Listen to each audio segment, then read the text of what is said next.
वहाँ से ऑप्शन कैसे ऊपर नीचे करना है, कौन करना है नहीं दिया दिखाई दे रहेगा, दे रहा है पूरा पूरा ऐसा।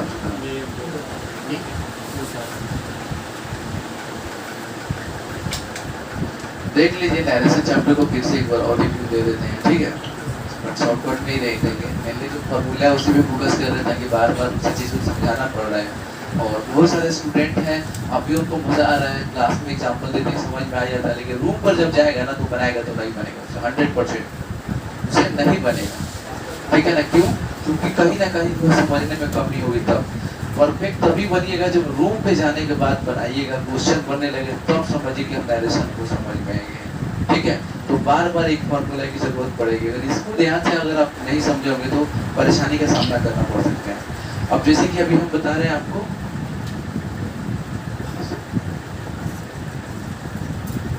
ये दिख रहा है कब साहब, दिख रहा है ना डायरेक्शन। ये आगे चल के दो भाग में डिवाइड होता है, ठीक है। जैसा कि आप सब जानते हैं पहला वाला क्या हो जाता है, वो डायरेक्ट में कन्वर्ट होता है, ठीक है। खूब ध्यान से देखिएगा। और जो 2 नंबर वाला है वो इनडायरेक्ट, ठीक है। एक डायरेक्ट तो दूसरा इनडायरेक्ट। पहचानने का तरीका होता है, इसमें इन्वर्टेड कॉमा लगा रहता है और इसमें इन्वर्टेड कॉमा नहीं लगा, ठीक है। आइए अब हम आपको समझाने ये जा रहे हैं कि रिपोर्टिंग वर्ब और रिपोर्टेड स्पीच क्या होता है। जैसे यहाँ पे क्वेश्चन है, Ram said inverted comma I am fine, Ram said I am fine.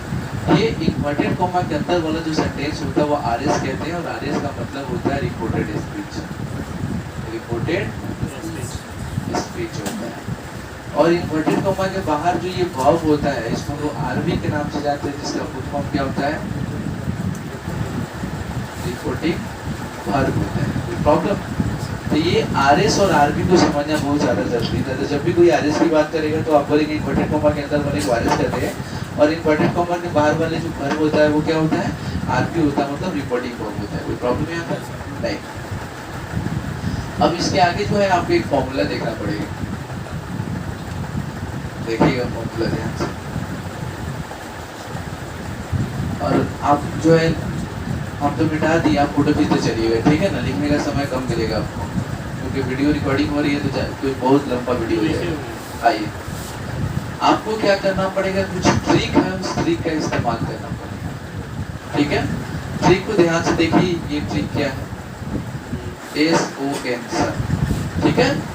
अभी एस का मतलब क्या है, ओ का मतलब क्या है और एन का मतलब क्या है, इसको ध्यान से समझिए। एस फॉर क्या है, सब्जेक्ट, एस फॉर क्या है, सब्जेक्ट, ओ फॉर क्या है, ऑब्जेक्ट, और एन क्या है, नो चेंज। ध्यान से हम लोग आगे इसको पढ़ेंगे कि सब्जेक्ट क्या बोल रहा है, ऑब्जेक्ट क्या बोल रहा है और नो चेंज क्या बोल रहा है। आगे चलकर हम यहाँ पे 1 2 3 123 वाला फॉर्मूला इसको बोलते हैं।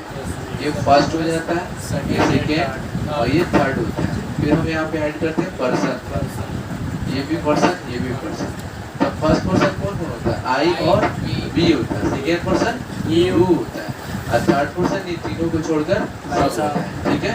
अब हमको यहाँ पे जानना ये है कि आरएस क्या है, आरएस। जब भी हम आरएस लिखेंगे तो समझ गए आप, और आरबी लिखेंगे तो इसका भी मतलब समझ गए। आरएस का मतलब रिपोर्टेड स्पीच, इन्वर्टेड कॉमा के अंदर जाएंगे, रिपोर्टिंग वर्ब की बात आएगी तो आप इन्वर्टेड कॉमा के बाहर आएंगे। बहुत अच्छा।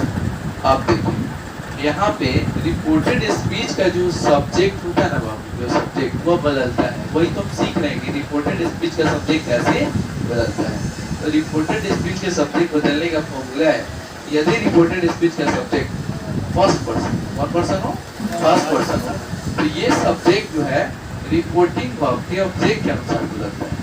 अब इस बात को प्रमाण के लिए हम लोगों को एक एग्जाम्पल के माध्यम से देखना पड़ेगा, ठीक है। एग्जाम्पल ये, Ram says I am rich. Ram कहता है कि मैं अमीर हूँ, ठीक है।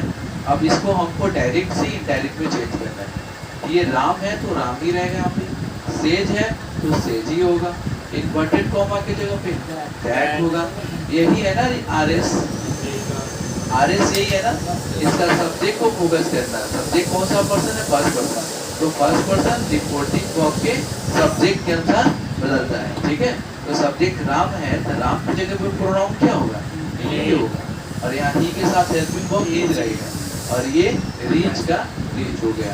तो ये प्रूफ हो गया कि रिपोर्टेड स्पीच का सब्जेक्ट फर्स्ट पर्सन हो तो इसका सब्जेक्ट रिपोर्टिंग वर्ब के सब्जेक्ट के अनुसार बदलता है। ओके, यहाँ से कोई प्रॉब्लम नहीं। सेकेंड कहता है कि रिपोर्टेड स्पीच का सब्जेक्ट जब सेकेंड पर्सन होगा तो रिपोर्टिंग वर्ब के ऑब्जेक्ट के अनुसार बदलेगा। अब इसके लिए भी आपको प्रूफ करना पड़ेगा, एग्जांपल देना पड़ेगा आपको। जैसे यहाँ पे एग्जांपल मैं दे रहा हूँ, आपको भी देना पड़ेगा। Ram says to me you are fine, you are fine. अब इसको आप भी चेंज करो, तो ये राम का राम हो गया। सेज टू जो है वो टेल्स में बदलता है, हम बताए हुए हैं। मी के बदले में मी होगा, क्योंकि रिपोर्टिंग वर्ब का सब्जेक्ट और ऑब्जेक्ट चेंज नहीं होता है। इन्वर्टेड कॉमा की जगह पे हम दैट का इस्तेमाल करते हैं। यही है ना आरएस का सब्जेक्ट, इसी को ना चेंज करना है। ये सेकेंड पर्सन है, तो आप रिपोर्टिंग वर्ब के ऑब्जेक्ट के पास है, तो ऑब्जेक्ट यही है ना वाला। ये रिपोर्टिंग वर्ब का ऑब्जेक्ट मी है, जब सब्जेक्ट की जगह पे जाएगा तो ये किसमें कन्वर्ट हो जाएगा? आई में। यू के साथ आर, लेकिन आई के साथ क्या लगेगा? और ये फाइन का फाइन होगा। ये प्रूफ हो गया कि रिपोर्टेड स्पीच का सब्जेक्ट सेकेंड पर्सन हो तो ऑब्जेक्ट के अनुसार बदलता है।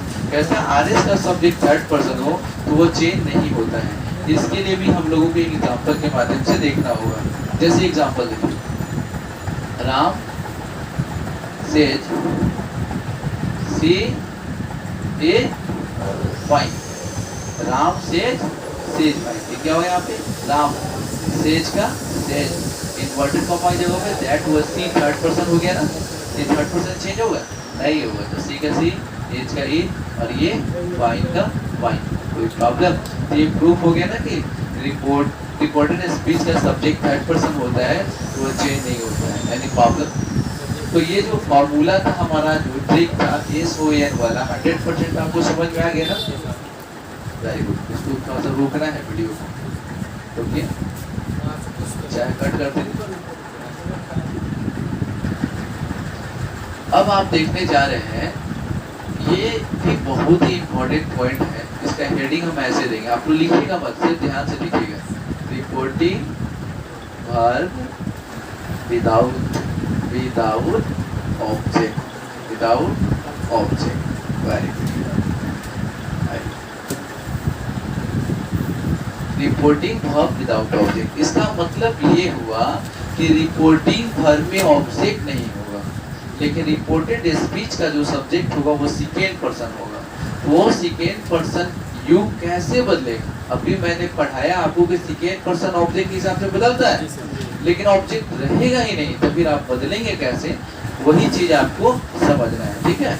आइए ना एकदम सिंपल ट्रिक से आपको बता देते हैं, कोई हम फॉर्मूला भाषा का इस्तेमाल नहीं करेंगे, ठीक है। कहता है कि देखिए, अगर आरएस का जो सब्जेक्ट होगा क्या होगा?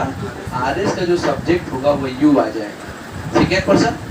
तो आप रिपोर्टिंग वर्ब में जाइएगा, और रिपोर्टिंग वर्ब में जो है ऑब्जेक्ट नहीं है, तो फिर भी नहीं घबराना, उसमें सब्जेक्ट होगा ना, सब्जेक्ट के पास जाइएगा। और सब्जेक्ट को जाइएगा तो ये मत देखिएगा कि राम है कि श्याम है, वो ऐसे नहीं देखिएगा। आप पर्सन देखिएगा कि फर्स्ट पर्सन है, सेकेंड पर्सन है कि थर्ड पर्सन है, ठीक है। अगर यहाँ जाने के बाद आपकी मुलाकात फर्स्ट पर्सन से हो रही है, किससे? फर्स्ट पर्सन से हो रहा है, मतलब आई या वी से हो रहा है, तो ये जो यू है ये कभी भी चेंज नहीं होगा। अब इस बात को प्रमाण देने के लिए आपको एक एग्जाम्पल का सहारा लेना पड़ेगा। इस दुनिया में जब तक प्रूफ नहीं कीजिएगा, आपका इज्जत कोई भी नहीं करेगा। थॉमस एडिसन को लोग पागल कहता था, बल्ब जब तक बनाया रहा था नहीं जल रहा तो सब पागल कहता था, लेकिन जिस दिन बल्ब जला दिया, बना दिया, उसके बाद लोग उसको वैज्ञानिक कहने लगे। देख लीजिए दुनिया का रसम, वो काम में लगा हुआ था, लोग उसको पागल बोलता था, और जब कामयाबी हासिल कर लिया तो उसको लोग वैज्ञानिक कहने लगा। यही है दुनिया का रीति रिवाज। भाई कितना भी बोल दीजिएगा, प्रूफ नहीं कीजिएगा तो काम आपका नहीं चलेगा। इसके लिए आपको यहाँ पे प्यारा सा एग्जाम्पल लेना होगा, जैसे कि आई से यू आर हैप्पी। खूब ध्यान से प्यार से देखिए, आई से यू आर हैप्पी। तो ये आई का आई हुआ, से का से होता है, इन्वर्टेड कॉमा के जगह पे दैट हो गया। अब यही ना मामला है, तो सेकेंड पर्सन ऑब्जेक्ट के पास जाएंगे, ऑब्जेक्ट नहीं है, तो फिर आप किसका सहारा लेंगे? सब्जेक्ट के पास है। सब्जेक्ट कौन पर्सन है? फर्स्ट पर्सन, इसलिए यू जो है ये चेंज नहीं होगा। तो जब सब्जेक्ट ही नहीं बदला तो हेल्पिंग वर्ब भी नहीं बदलेगा, उसके बाद वाला तो ये बदलता ही नहीं है। तो ये प्रूफ हो गया, प्रूफ हुआ। रूल 1 समझ में आ गया ना आप लोगों को? रूल 1 समझ में आया आप लोग को? अब रूल 2 देखिए, रूल 2 देखिए। रूल 2 क्या कहता है? कहता है कि आरएस का सब्जेक्ट फिर यू आ गया, ठीक है, और फिर रिपोर्टिंग वर्ब में जब आप गए तो देख रहे उसमें फिर ऑब्जेक्ट नहीं है, तो फिर आपको जाना होगा सब्जेक्ट के पास। जब सब्जेक्ट के पास गए तो इस बार सब्जेक्ट सेकेंड पर्सन आपको मिले। कौन person? Second person. Second person का मतलब इधर भी यू मिल गया, उधर भी यू मिल गया, तो घबराने की जरूरत नहीं है। इस यू को आपको आई में बदलने का अधिकार है, आप आई में बदल सकते हैं। अब फिर भी आपको एग्जांपल फिर यहाँ देना होगा, यहाँ लिख लीजिए यू से यू आर फाइन, यू से यू आर फाइन। आंसर क्या देंगे आप यहाँ पे? क्या लिखेंगे? You say that. अब ये किसने बदलेगा? आई। यहाँ क्या हो जाएगा? ये क्या हो गया? फाइन का साइन। कोई प्रॉब्लम, कोई परेशानी? वर्ब में ही रहेगा, अब वहाँ पे रिपोर्टिंग स्पीच में आई रहेगा। जी सर, अब जो बात बोल रहे हैं ना, इसके बाद हमारे रूल नंबर 3, ठीक है ना? देखिए सिस्टम से चल रहे। पर्सन के 3 टाइप्स होते हैं ना, फर्स्ट पर्सन पढ़ा दिए, सेकेंड पर्सन पढ़ा दिए, थर्ड पर्सन के बारे में आप सोच रहे हैं ना आप लोग, तो थर्ड पर्सन भी हम आपको कॉन्सेप्ट क्लियर करते हैं, ठीक है? यहाँ तक ये यहाँ दिखेंगे तो दिखाई देगा बाबू? दिख रहा है उसमें जी? चलिए ये भी देख लीजिए, रूल नंबर 3 देख लीजिए, अंत भला तो सब भला, ठीक है? कहता है कि आप आरएस के पास गए। ये बउआ का क्वेश्चन बड़ा बढ़िया क्वेश्चन था कि सर हम आरएस के पास गए तो हमको यू मिल गया, हम बहुत टेंशन में थे कि इसको बदलेंगे कैसे। हम रिपोर्टिंग वर्ब वाले भाई के पास गए तो बोल रहा भाई ऑब्जेक्ट नहीं है, कैसे बदलेगा? तो फिर हम कहाँ गए? सब्जेक्ट के पास। सब्जेक्ट के पास गए तो इस बार हमको सर थर्ड पर्सन मिल गया। कौन पर्सन? थर्ड मिला। कोई बात नहीं है, फिर आप यू को आई में चेंज कर दीजिए, कोई दिक्कत नहीं। अब एक प्यारा सा एग्जाम्पल फिर लेना पड़ेगा यहाँ पे। इस बार हम लोग सलमान को लेंगे यहाँ पे। सलमान कहता है, सलमान से कि कैटरीना जो है, Katrina is my friend. Salman क्या कहता है कि कैटरीना मेरी दोस्त है। यहाँ अगर बार हो गया, यहाँ कैटरीना कैसे ले सकते हैं? यहाँ पे तो यू ही रहेगा ना जी। सलमान से यू आर फाइन, सलमान से यू आर फाइन। सलमान से तो क्या हो गया यहाँ पे? ये क्या हो गया? सलमान से आई, इन्वर्टेड कॉमा की जगह पे हमको दैट के साथ ये यू आ गया और ऑब्जेक्ट नहीं है, तो हम कहाँ गए? सब्जेक्ट के पास। सब्जेक्ट थर्ड पर्सन मिलेगा तब भी हम यू को आई में बदलेंगे, सेकेंड पर्सन मिलेगा तब भी यू को आई में बदलेंगे, लेकिन फर्स्ट पर्सन मिलेगा तो यू चेंज नहीं होगा। सिंपल है, इतना सिंपल, जैसे कोई इतना इजी बना दिया मैंने इस चैप्टर को। आई हो गया, आई के बाद ऐप हो गया और ये फाइन का फाइन हो गया। कोई प्रॉब्लम नहीं आता, कोई परेशानी नहीं है ना? तो ये था सिस्टम नरेशन बनाने का। 2 ही टूल्स है, 2 मेन इसका हथियार है। अगर इसके दोनों जो कमी कहिए, मेरिट कहिए चाहे डिमेरिट कहिए, इसको आप बढ़िया से पहचान लिए ना तो नरेशन आपके मुट्ठी में। कोई माई का लाल नहीं है जो नरेशन में आपको झुका दे। समझ में आ रहा है? अब इसके आगे का सीन क्या है? इसके आगे का सीन तो बहुत ज्यादा आसान है। अब तो सिर्फ टेंस बदलेगा। आप बार बार नरेशन बना रहे हैं तो क्या बदल रहा है? सब्जेक्ट बदल रहा है, ऑब्जेक्ट बदल रहा है ना? और ये विचार वाजपेयी सब में बदल रहा है। लेकिन सबसे ज्यादा इस्तेमाल यही दोनों फॉर्मूला का कंटिन्यूअसली हो रहा है कि नहीं हो रहा है ना? ये दोनों मेन है नरेशन। कोई प्रॉब्लम? उसको क्लोज कर